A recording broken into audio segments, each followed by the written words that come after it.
Cloud. Got it. Welcome back. It's been a while, and welcome everyone. Hope you had a nice Chag. And yeah, Torah never ends. So let's jump right in. So we finished last time. We finished chapter one, and chapter one really was just sort of an overview on Jewish enthusiasm, getting people pumped up about recognizing what the value is of being a Jew, and the Eish Kodesh made the point that a person, a Jew, is not going to, they're not going to be the best they can be. They're not going to maximize their growth if they don't realize how special and unique that they are. It's just how it is, right? If you don't realize that you've been given something special, that you are something special, you're not going to ever go. I mean, you can look at it even in the human experience, the teenage girl experience. You know what I mean? If you have a shattered self-esteem, is there any chance a person will reach their potential? For sure not.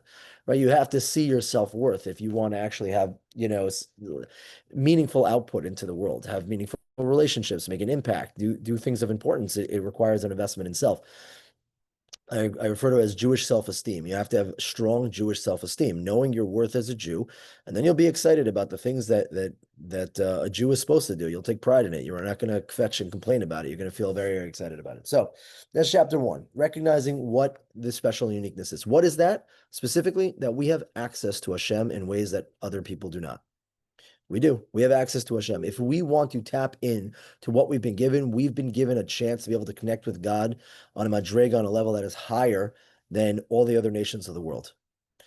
And that's it. We are God's firstborn child, his Bechor, his special loved and treasured nation, the Am Segula for him.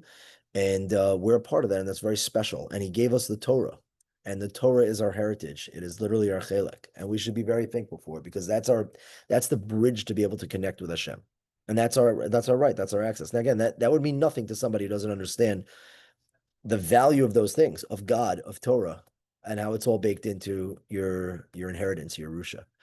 So that was chapter one, right? It's supposed to be, and again, like you can review it over and over again because it always gets me juiced up every time that I realize. Um,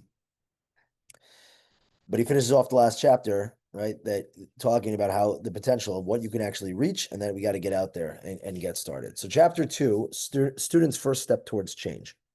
Now, it doesn't necessarily just mean that a person was, in the dumps and doing really bad, and then they need change and whatever. Change is always a positive thing, changing for the better. A person can be a fine human being and still be like a quarter of the way to their potential. So if a person now recognizes that they're special and they want to get started on their journey, he's now going to break down exactly what that process looks like.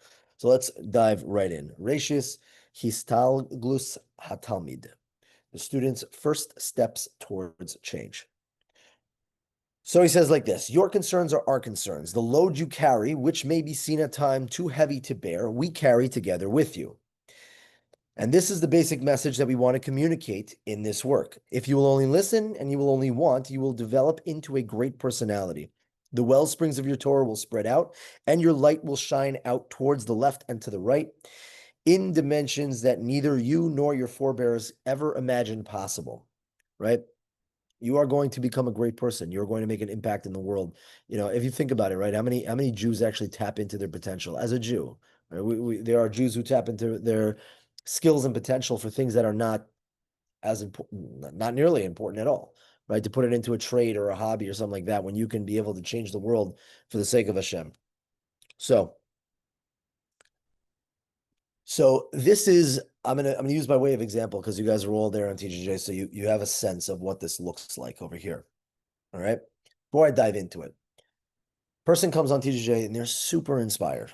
They're super inspired. They're lit up and they come home and they say, you know what? I want to actually make a change. I want to actually do something productive. I want to grow as a Jew. And I realize that my strength comes from Hashem. And the closer that I be able to come with Hashem is the more strength I'll have to be able to make an impact in this world. They take that very serious and they're very excited. And then what ends up happening is the inspiration starts to dwindle, it ebbs away, and it goes bye-bye. Now, what are you left with? You're left with, right, if there was never intellectualism there to begin with, then okay, fine, that's really not great. And it is for some people, but a lot of people, when you ask questions, you're inspired, but you're sitting in Chaburs, you're asking questions, it starts to make sense. You start asking questions about God, and then you look at the world and you're like, how are there people who deny the reality of Hashem? How are there people who deny the reality of the Torah? It's so basic. It's like, like You don't need the Torah codes or the indisputable truth. It's just like Hashem is a reality. I get all that. I understand that this is what Hashem wants from me. He wants me to uphold my end of the covenant, to grow as a person and grow as a Jew, to follow halacha, all these things. But when the inspiration goes, and then all that is left is the intellectual side of it, you're sitting there and you're starting to feel what? You're like, oh my God, I don't know if I can do this. Like, I gotta keep Shabbos. I gotta work on myself. I gotta work on tznius. I gotta work on, kashrus. And these are heavy things, right? On the other side, that's right. That's in terms of Jewish practice. On the other side, it's like, okay, if I want to be disciplined, that means I have to stop wasting my time. That might mean I need to scale back on my social media use, or dare I say, delete it from my phone entirely. That means that I'll have to stop hanging out with bad influences, people who are actually pulling me away from who I ultimately want to be. That means that I'm going to have to start to actually put in effort to change my midos, to be less angry, to be more loving, to like things. And you're like, wow, you know what? This is going to be very hard. This is a massive burden, right? And then what creeps in is started to like, okay, but if I'm not doing it, then I start to feel bad about myself. I start to feel guilty. Does Hashem hate me? Do my advisors hate me? Am I a fraud? Right? I cared about this and I committed to this and now I'm not feeling it anymore. Like, what do I do?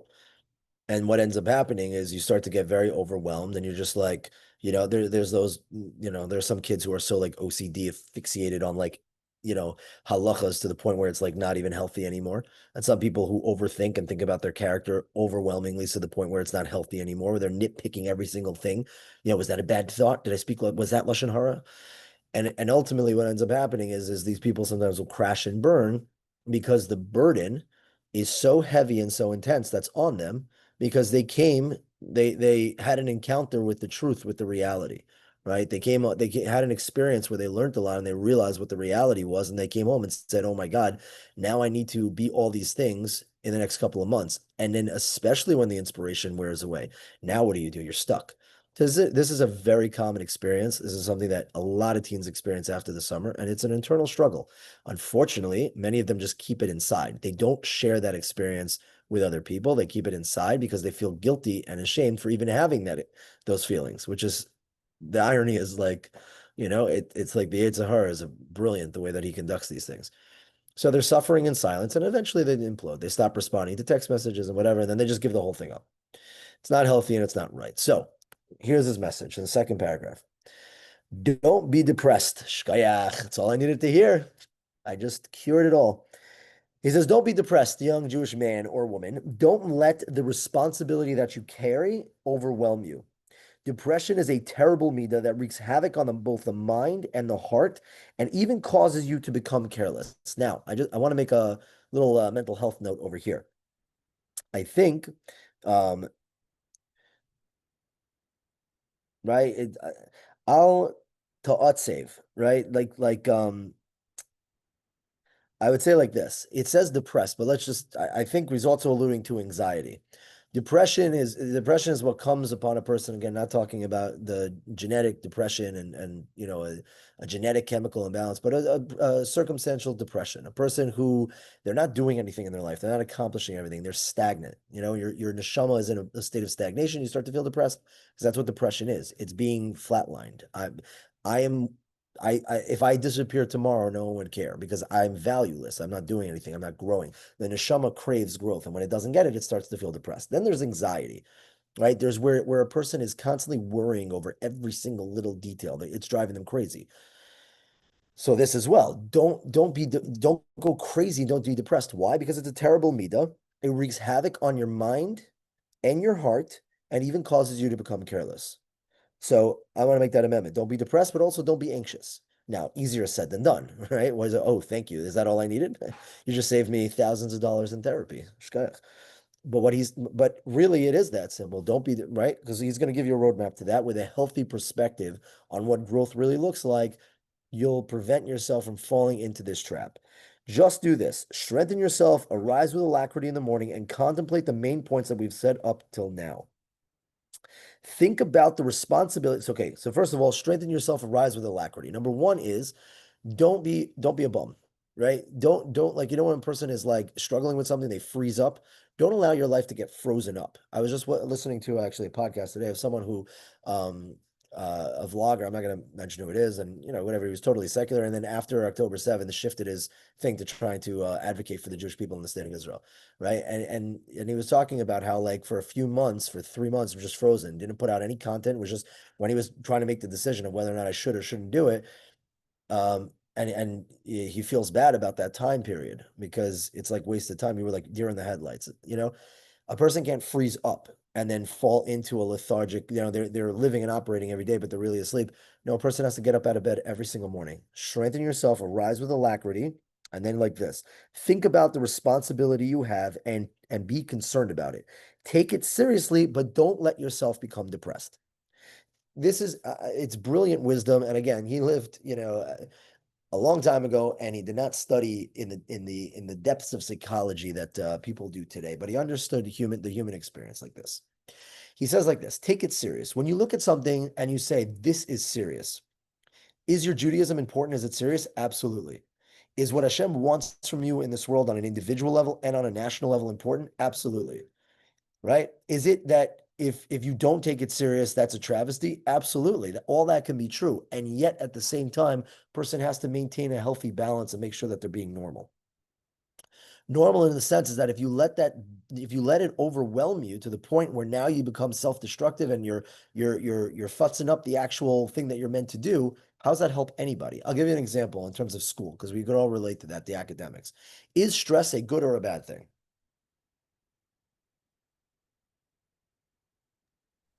Good because it encourages you to do your work. Bad because it can make you sad. Very good. So you just summarized exactly what it is that he's talking about. Stress is a good thing.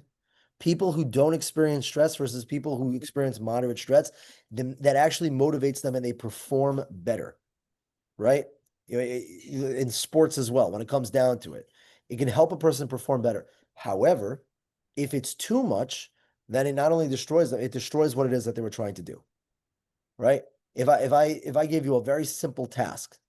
I asked you to just, do a bottle flip, right? Something you've done all the time. Like, and I go, of course I could do a bottle, but then I told you the stakes are really high. If you land the bottle flip, you win $1 million. If you don't land it on the first 3 tries, we foreclose, we take your house away. You know what I mean? Like now a person's bugging out and they're stressed out. They're gonna. So it does. It can either add to like the seriousness of the task or it can destroy a person. And the answer is to find the happy balance, right? If a person is say to themselves, and this is the unhealthy way is to go to one or the extreme. And inevitably, it just means they're going to give it up. Because a person cannot sit there and tell themselves, like, yes, Hashem cares about every single thing that you do. And it's important to be a proper Eved Hashem. And I have to do right by myself and I have to rise to the occasion and all that good stuff. And eventually, you're like, okay, but I can't do it to that degree. You're overwhelming yourself. What do you end up doing? You end up rewriting reality. You end up just saying, like, oh, I was in a phase. That was, whatever it is. Like, I just got, by the way, people who are much older who like to belittle also, Hashem, his Torah, what he expects of a person, they easily get themselves off the hook where they walk around using, the term brainwash. Oh yeah, this, that. When you want, they won't engage in Funny. a conversation, right? They won't actually dive into it. Why? Because diving into it, right, is going to throw them out of whack. It's gonna uproot their lifestyle. It's gonna, and then they project that onto their kid. They go, oh my God, if you go to that class once a week, you're gonna wake up one day with 12 kids. And it's like, how is it possible you can wake up in one day with 12 kids, no shoes, no job, right?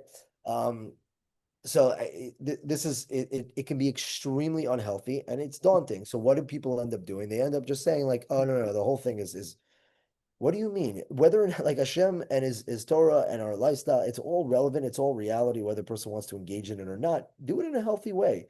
I see all too often that kids, the biggest impediment to their own growth is themselves, because what they do is they look at the top of the mountain and they go, oh, I use the analogy all the time. They look at the top and they just go, "Yo, I'm out." It's like, why you got to be out? Just take a step, take another step. You know what I mean? It's important to be coached because if a person doesn't grow in a healthy way, also a healthy mindset, you spend most of your day worrying about things. It's going to destroy. You're not going to be. It's. Yeah, another example. I used to work as a bar mitzvah dancer, right? So I've been to over hundreds of bar mitzvahs in my life. Yes, I started a company in New York. Yeah, it's good stuff. Just your face. We can talk about it after. Anyway, so I'm at certain bar mitzvahs, and I always call it she's the one, like the mom. Me and my friends, where like the mom comes in and the entire bar mitzvah, the only thing she's doing is running around, yelling at the caterer, yelling at the photographer. The centerpieces weren't the way she wanted it. The musician's not playing the song. The entire time, she spends 3 hours harassing all the people that she's paying thousands of dollars to, neglecting her own child, having a miserable time. And it's like, for what? What are you doing? Because they don't know how to you're so stressed about this. This bar mitzvah is so important. So you don't, I mean, maybe learn how to let go a little bit. You know what I mean? So yes, you come off of TJ and you're just like, how am I gonna do it? How am I gonna do it? I gotta be da, da, da, da. I'm gonna be a great person. Yes, you're gonna be a great person one day, but it's not gonna happen overnight. And a person needs to be healthy and a person needs to be balanced. And you cannot allow the magnitude of the task at hand, which it is, where it's your life, it's Am Yisrael that you're a member of, Klal Yisrael that you're fighting for, and Hashem himself, who are all three entities. Yes, you, Klal Yisrael, your family, and God. We're all counting on you. So of course that's an intense thing. Sure it is. Okay, fine. But approach it in a healthy way. Two things could be true at once. So that's what he says. You should be concerned about it, but don't allow it to become depressed. If something is having an unhealthy effect on you, then sometimes you need to take a step back. And yes, there was a time, and I'll share that example. I've shared it before. I'll share it again. And there was a girl who came back and she wanted to work on her tznius, and she went all or nothing. She went all in, 0 to 100, and it was very evident to see the effect it was having on. It was destroying not only their confidence, their self-image. It was destroying their relationship with Hashem, their relationship with Judaism, and they had to, right? Again, you're not going to tell a Jew, hey, take a step back from your Jewish practice. Yeah, sometimes you got to take a step back because it's too much. It's just too much. Yeah, a healthy person knows where they're at and where they're holding.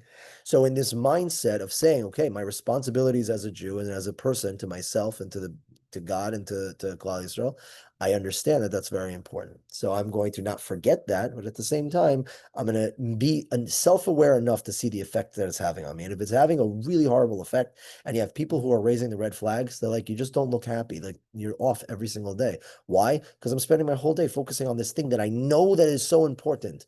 That's where a person has to, reevaluate and see where they're at. There is a big difference between the two. If you have, by the way, if you have a question or a thought or it resonates and you want to just interrupt me and chime in, please do. Someone who has suddenly lost his fortune feels depressed and hopeless. Someone who knows that their treasure is buried deep in the ground and wants to find it is concerned about the hard work that awaits him, but he takes it seriously. And that's a great analogy, right? And the more seriously he takes his job, the better he works, for he is happy to continue digging until he finds the treasure, right? Okay, another analogy, right? Let's say there's a garden, there's a grass field, okay? So it's whatever. It's 2,000 square foot grass field.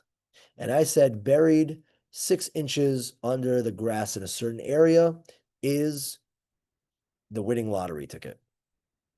And you have no timeline. No one else is allowed to dig. There's no timeline. Take your time. Person looks at it and they start digging and they're like, they dig and there's nothing. And an hour goes by. They look up and they only touched a fraction of the field. They're just like, oh my God, this is so much. So I'm out. Who's rushing you? Take your time. But when a person realizes what they're going to find that excites them, that gives them the motivation to keep going. That gives them the motivation to keep going because you're not in a rush and you're going to get there. A person can see to themselves, okay, the future version of myself, I have greatness inside myself. I can become something tremendous. I'm capable of doing it. But is it fair to say I'm going to do it overnight? No. But the more that a person works and digs, the more excited they are because the closer they are, they're inching their way towards that big prize. Now, every step you take up the mountain, you're closer to the top to get that photo that you want so badly, right? Think about this with tremendous responsibility you have and be concerned about it. If there's a line to again, one of these the lines to underline and remember as always, think about the tremendous responsibility that you have and be concerned about it. To be concerned, it matters. So yes, it should garner some stress for sure. Just don't be depressed. Don't take it too far. With this concern in mind, begin saying Birkas Torah as you daven to Hashem. Beg Him from the depths of your heart. Please, Hashem, our God, let the words of your Torah be sweet in my mouth. Someone recently informed me that the Birkas Shachar is different. A little buggy. That it's different for Sephardim as it is for Ashkenazim. Now, I did not know this. So the words are not necessarily the same here. Right? This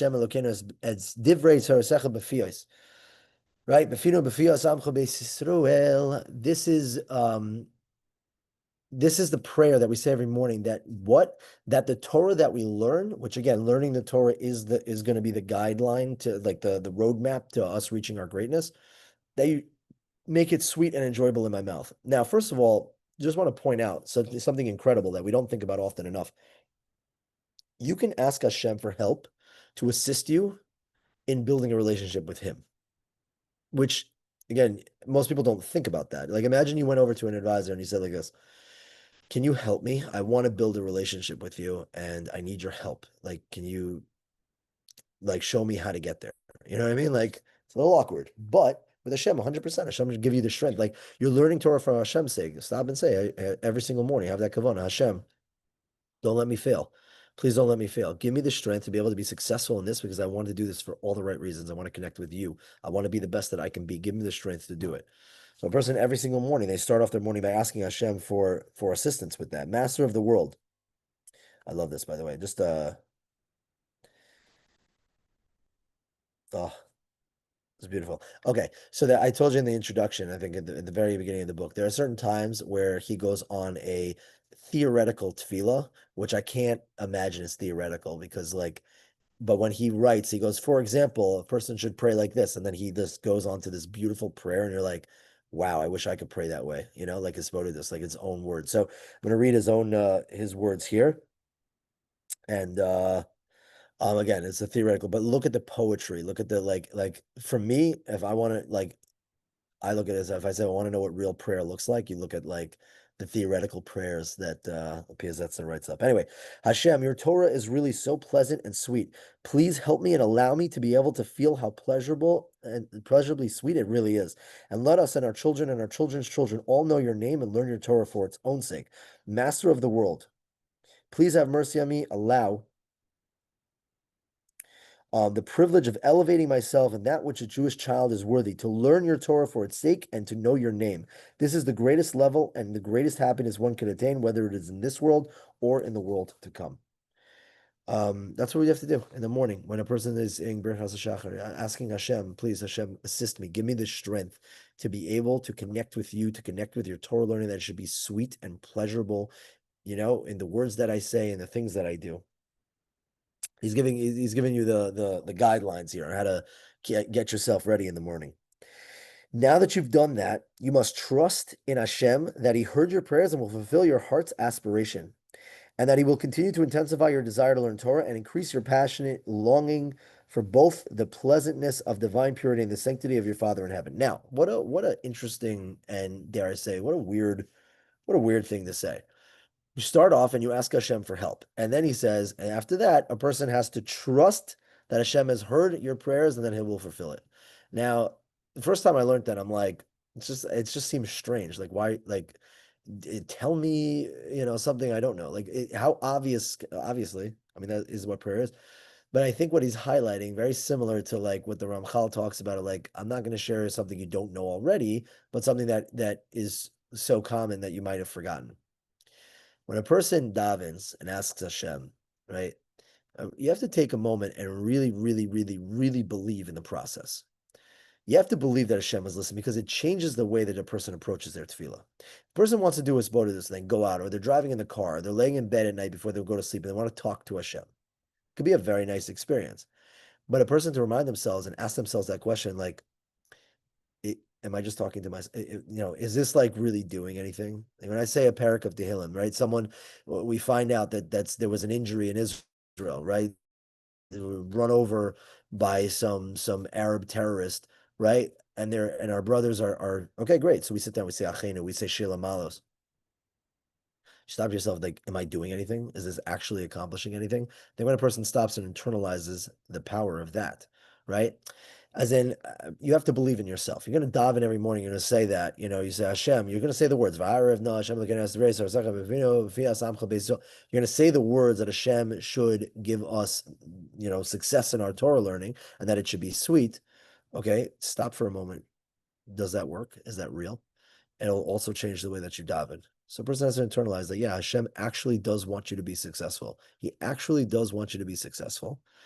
And therefore, you want to connect with them on that. You stop for a moment. You ever ask somebody, you tell somebody something, and they say something, and it like surprises you in a positive way, and you're like, really? Like, yeah, really. And it's like, wow, and it feels so much better. Be happy and strengthen yourself in avodas hakodesh throughout the day. Remove from your heart even the concern that we spoke about earlier, because something that concerns you constantly weakens the mind. And yes, we are in control of the way that we think. We absolutely are. We are in control of the way that we think. We have the ability to push away intrusive thoughts. If there are negative patterns of doom that we like to get engulfed by and anxiousness, we can push those things away. The best defense, a good offense. Fight it, right? Like push back on it. Strengthen yourself in your avodas Hashem. Inspire yourself a little bit to move forward with that. Strengthen yourself. Not only that, right? Something that concerns you constantly weakens the mind. That we all know. If a person is anxious about something all day long, it's going to destroy them. Not only that, the concern itself eventually fades, and you're left without the concern or without the goal to meet, right? As in you forget eventually what even the problem was. Now you're just stressing.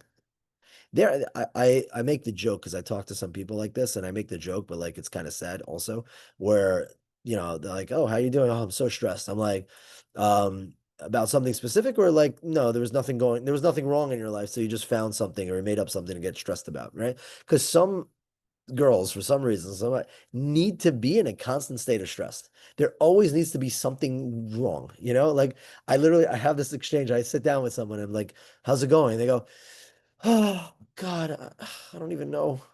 I was like, "Everything okay?" "Yeah, but like I'm so stressed about what? I don't even know."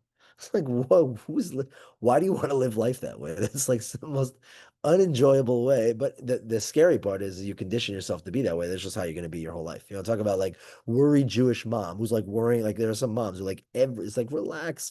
I had a mom call me multiple times a day, and I had to tell her in the summer, I said, "I'm so sorry. I'm only going to speak to you once every 3 days." And with tears, she's like, "Okay." I'm like, "It's good for you. It's good for me. And it's good for your kid." And she understood. Right? Anyway, just focus on yourself. Don't become pressured or worried by it. Be like a person who is walking somewhere and regularly maintains himself of his destination so that he won't take any wrong turns along the way, and remembers his mission so that he will hurry and not delay. Are you guys familiar with positive psychology at all? it, a person can bring themselves to any state of mind that you want. A person can literally, like, you have the power within your mind to keep yourself in a motivated in a positive way, to bring positivity into your life, to keep yourself motivated. People don't even realize sometimes that they're extremely pessimistic, which leads to extreme anxiety. They don't even realize it about themselves, right? They're not self-aware enough to know that that's just what they do, and they're a drag to be around. A person can motivate themselves and get excited about the mission, and that, by the way, that makes the burden and the load easier to handle because it's not as stressful, right? You're feeling good about it. You're like, yeah, I got a ton of work to do, but heck yeah, let's go. YOLO, I'm gonna run through the wall. And he says also, I like this line as well. He says, being like someone who is walking and regularly reminds himself of his destination so he doesn't take any wrong turns along the way. I think it is important, right? Every now and then, like, let's say college for an example, right? When you're in college and you're like, yo, this semester was so long and I just got 12 credits because of it. Oh my God, I have another 9 semesters, right? I mean, by the way, this is not an example for me. I'm just, for all the millions of viewers out there who do connect to college, but you're like, yeah, but I'm going to get the diploma. I'm going to graduate. I'm going to go to mid school or whatever. So it's like that. Like a person's just like, oh, why am I doing this every single day? Right? You need to have an abridged way to remind yourself of what you're fighting for. Remind yourself your destination. This is what I'm working towards. You know what I mean? Yes, every day it's exhausting, and sometimes I won't get to eat the sushi, that my friends bought because it's not kosher or whatever. And some days, it doesn't match because I don't have a matching skirt or whatever. Whatever it is, I don't know. But you have to remind yourself, like, okay, I'm on my journey, but I remember where I'm going. Right? That motivates me for sure, for sure. When I sometimes have to think bigger picture. I'm in the grind and it's hard and stuff. And I'm like, yeah, like this is, you know, 3 a.m., right? Crying baby at 3 a.m. You're sitting there and you're like, and you're exhausted. You just want to be sleeping. And you're like this. You're like, I could be in bed schliffing or I can be taking care of my kid. What do I ultimately want to do? God forbid people go through a havdil and it should never happen, Khalil v'chas, but people go through horrible things and then afterwards they're just like, oh, I would do anything to get back that annoying moment, right? Because the moment's not so annoying now that it's gone. So, maintaining a healthy perspective and remembering why I'm doing what I'm doing and how I want to remember myself or how I want to look back and be proud of the things that I do.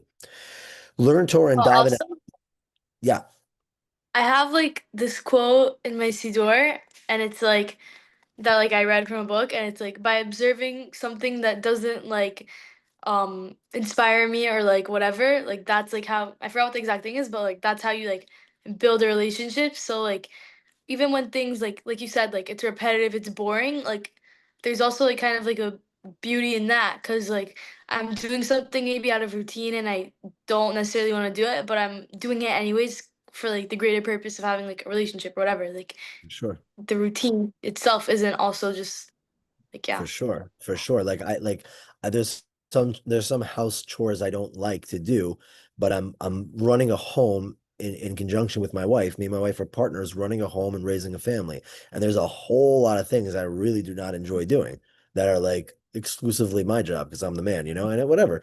But like, yeah, I don't enjoy doing them. But if I didn't do that, I'd be so like, like I don't enjoy them, but I do enjoy them because like that's my contribution to my home and my marriage. I'm building something. That's the grind. That's the elements of the relationship. And that gets me pumped up, even though I don't think I'll ever like doing certain things. So Hmm. washing bottles is not an enjoyable. It's just it will never I will never miss that when it's gone. But I do it. I gotta do it, And my kids have dirty bottles. Anyway, but yeah, it's an excellent. And by the way, you can look at Yiddishkeit like that as well. There are certain things that like you should be doing, right? You take upon yourself, and again, it's just unhealthy, then it can destroy you. But if it's like, hey, I don't particularly enjoy it, but I do get a sense of pride and pleasure to know that I'm fulfilling the will of Hashem, and that's enough sometimes. Use all of your strength and learn Torah and daven out of a sense of happiness that you are privileged to be a young Jew who is close to Hashem. And that requires reminding yourself of how special and unique it is to be a Jew, right? Then you can have that sense of happiness. Use all your strength and mental capabilities to be precise in your learning. Delve into the Torah and be enlightened by it. Please be aware that someone who fools himself of his learning and doesn't bother to be precise in his learning, and especially someone who lets his mind wander while he's in the middle of learning, is, God forbid, belittling God's honor. He implies that, God forbid, it just isn't worth the effort to extend his mind and delve into the words of Torah, the words that burn with fiery heaven. Basically, checking boxes, right? To be a box checking Jew. That you're doing things. No, not just about doing things. It's understanding why you're doing what you're doing, because that's going to anchor and motivate a person, right? When you wake up and you're like, I'm doing something, I have no idea why I'm doing it. It just gets old, right? You're gonna lose your motivation in 3 seconds. Letting in mind, why am I doing this? And why am I checking the box? I'm showing up every day, right? I'm davening routinely. Got to remind yourself why you're doing what you're doing. Pray with as much kavana as you're able to muster, even if it's difficult for you to concentrate on the meaning of the words when you recite in every prayer. At least keep in mind throughout your davening that you are standing for your Father, who is your merciful Father and is awesome, exalted, and holy. By the way, this is what, when a person takes 3 steps back, you take a moment and you pause. We say, Hashem sefasai tiftachu fi agiti lasecha, or da lefnei mi ata omed. Like, recognize who it is that you're. I love that when that's written that on the parochas of the Aron HaKodesh, of the drapery of the ark in the shul. It's amazing. You right. Remember who you're standing in front of. You can take a moment and say, like, before Shemona Esrei, like, I'm standing in front of God. I'm in the private chamber right now between me and God. You remind yourself of that. It brings you to a certain place. Eat, drink, and sleep as much as you need, and enjoy the time with your friends. Good friends who learn Torah and conduct themselves according to Hashem's ways. I love how he defines the term right there. It's so amazing. Eat, drink, and sleep as much as you need, right? Have fun, enjoy. Don't forget that Hashem is there. Hang out with your friends, right? Good friends. What's a good friend? Somebody who's also connected to Torah values and conducts himself in the ways of Hashem as well, right? Live your life, do your thing, but be positive, be happy, be motivated, and recognize that you're fighting for your own greatness and that you're inching your way towards Hashem.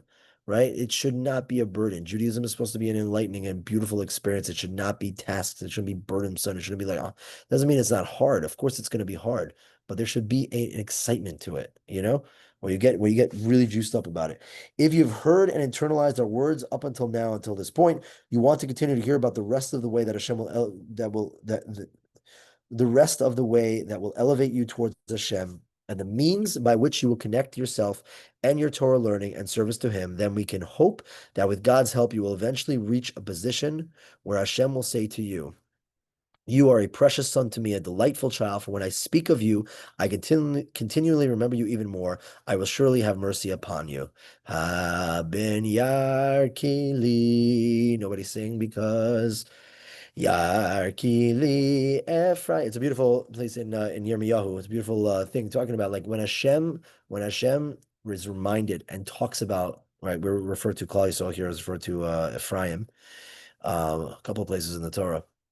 When he talks about us and he's involved with us, it reminds us like, wow, I remember how much I like you.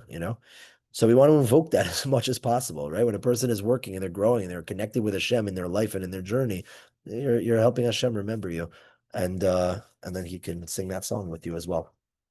Okay, just a quick recap there. Now, really, what's important is, and I would say, and we'll talk more about this, but I say it all the time, and I think it's extremely important. What's the number one word that is relevant when it comes to growth as a Jew and a person? The number one word, the common denominator that must be present at all times, no matter what. It starts with an H.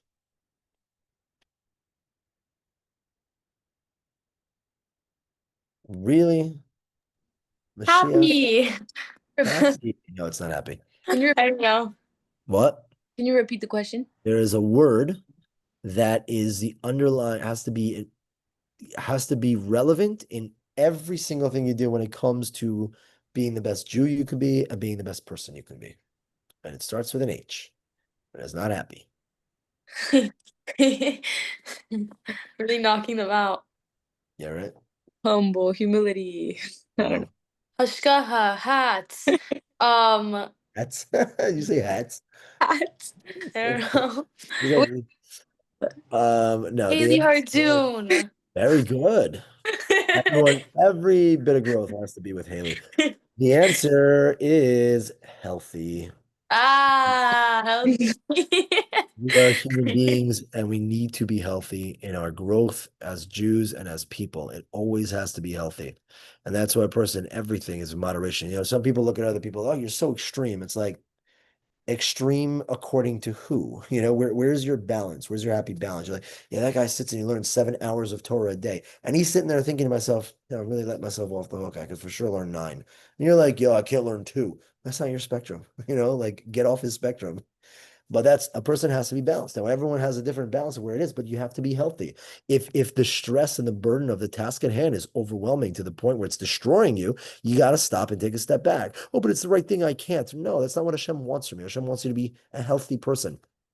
Derech Eretz Kadmul Torah. If you are a broken kli, then none of the water, which is symbolic to Torah, is going to fit in your cup. It's going to pour out all over the place. You have to be a complete kli first. Then a person, right? Then a person can retain and hold what Hashem is giving them. So a person has to be balanced in terms of their perspective on that and fight fire with fire, go on the offense, motivate yourself to be happy, to recognize why you're doing what you're doing, to motivate yourself, to pump yourself up, ask Hashem for assistance, do these things, right? Keep yourself up, right? Push away bad thoughts. Don't allow yourself to drown in the endless miserable depths of anxiety. Fight back against those things so that you're able to maintain, proper and healthy growth. Next chapter, next week, we are going to talk about some of the main spiritual diseases and their cures. We're going to dive into some of the things that destroy a person from within and how we're able to outsmart them and beat them. Shkoyach on for chapter 2.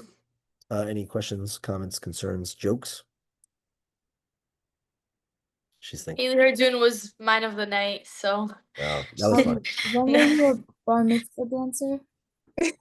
Oh yeah. All right, I will end the recording and then I will tell you about my The recording people don't get to Yeah. hear. I have a question that's like, millions. kind of irrelevant. I mean, it's like low-key somewhat to do with this, but kind of not. Relevant, yeah. How do you, maybe it's too deep for everyone else to know. Like not us, but like the recording. Ooh. Wait, I'll say something that's relevant to the recording. Everyone's definitely like is clicking off now. I just heard a thing. I just like was listening to a podcast or whatever, and it was like talking about like growth, whatever, and it basically like it was saying like for somebody like someone's looking at someone, wow, this person's so great, like they're keeping like Shabbat, let's say after TJJ, and then like but then like for me it's like the hardest thing or something, but like in Hashem's eyes it could be that my one Shabbat is a million times more valuable than someone who's it comes so easy for them. Like it's like where you're do and like meanwhile you feel so bad about yourself when like you have no idea how Hashem's like judging like your actions. God judges an effort. Yep. Yep. It's literally in Yep. this week's Parsha, it talks about that that Noach was righteous, and it says Bedorah some in his generation. And Rashi goes into, if he was in the generation of Avram Avinu, he wouldn't be so that great. And really the takeaway is, yeah, but Hashem looks at you in your generation, and generation is symbolic for in your state. He judges you where you're at. This is where I'm holding in life. That's how Hashem's looking at me. I'm not that person or this person. I wasn't raised in that family with these issues and that problem, this socioeconomic status, and blah blah blah blah blah. Hashem consider, and in your generation, yeah, you're right. If we take ourselves and we compare ourselves to our teachers and our advisors, yeah, okay, maybe we're not so righteous, But Hashem is clearly telling you in the parsha that's not how it works. He's telling you, I'm judging you in your current state, in your generation. So it's a great point. With that, Lila Tov, Hi, recording. all my fans on YouTube. I think it might just be Sarah Haya. There's just one.